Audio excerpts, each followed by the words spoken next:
Okay, so for our toucan, we have to think about spacing for the toucan because we have to make him fit on this piece of paper. And we want to make sure that we're kind of looking at all the aspects of it. So if you notice, his eye is not in the middle of the paper. My hand right here is in the middle. So it's kind of off to the side, and it's probably about 3 inches from the top. And that's actually where we're going to start. So I may kind of refer back to this now and then when we're drawing so that we know where we're putting our things. We're going to practice this first with pencil, then I'm going to give you canvas and we're going to actually draw it again. So this is kind of a practice drawing to begin with. So what I'm going to do is I'm going to start with my paper, and I'm going to, remember, I have to think about where the middle of my paper is. So I don't want my eye to start in the middle. I'm going to do mine a little bit to the left and about 3 inches down. So I'm going to start with a circle that's probably about the size of a dime. I'm going to do a little circle inside of it. And then I'm going to leave a little space and I'm going to draw a circle around it slowly that follows.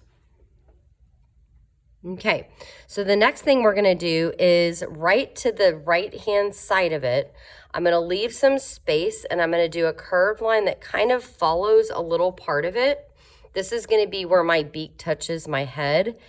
I did not come all the way down, if you notice. So then I'm going to do another curved line that comes down like this. And again, this is practice. It's okay if we make mistakes, okay? So now I have the whole width of the beak. So I'm going to go ahead and I'm going to bring this line. It's almost going to touch the edge, but not. So it's going to kind of curve. I left a little space. Then I'm going to actually come to the bottom of the beak. I'm going to curve it a little bit up and I'm going to bring it to that point. So there is actually a point at the end of the beak. And now where I made this little point inside here, I'm going to bring my pencil here and I'm going to follow and bring it down to that point. And I just made a bumpy line because my laptop's in the way. So it's all good. It's fine. This for now is practice, right? So let's come, before we jump into anything else, let's think about where our branch is going to be. So I'm going to bring my branch about 1.5 inches from the top. So my branch is going to be like here, and then I'm going to come across to the other side, and it's going to be the same width on the other side, but it can be a little above that. So that's where my branch is going to be, but I don't want to draw my branch. I just want to think about where it's going to come to, which means my feet are going to be about right here, okay? My feet are going to be on my branch, so I have to think about that. So I'm going to put my finger right here to remember that's where my feet are going to be. So what I'm going to do here is I'm going to come to the top of the beak, and I'm going to curve it around the eye, and I'm going to bring it down to about the same point where my lines for my branch would be. Then I'm going to come back here to the bottom of the beak, and I'm going to curve it out. And it's also going to stop at about that same point where my branch would be. Now what I'm going to do is I'm going to bring my branch to touch the edge of the bottom of my body. And then to follow here. And then I'm going to stop it. And then I'm going to come down here and I'm going to finish the rest of my branch here. And if you miss those lines on the corner or on the edge, it doesn't really matter. That's totally fine.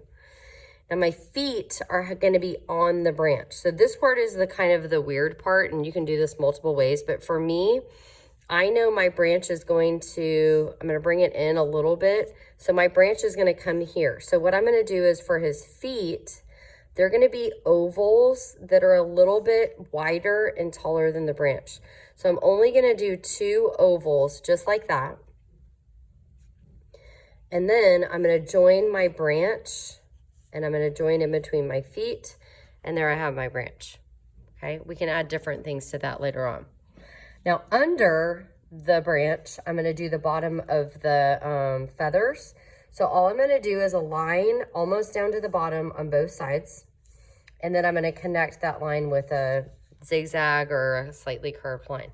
And boom, there we have our toucan. But we're going to add a few other elements to the toucan. So I'm going to come back to the top of the beak, and I'm going to draw a curved line that curves around the eye and then comes back kind of to the top of his belly. And then I'm going to add a few little details inside the beak. So remember those curved lines that we added for the beak that were kind of different? I'm going to leave some space, and I'm going to, these are just echo lines. They actually follow.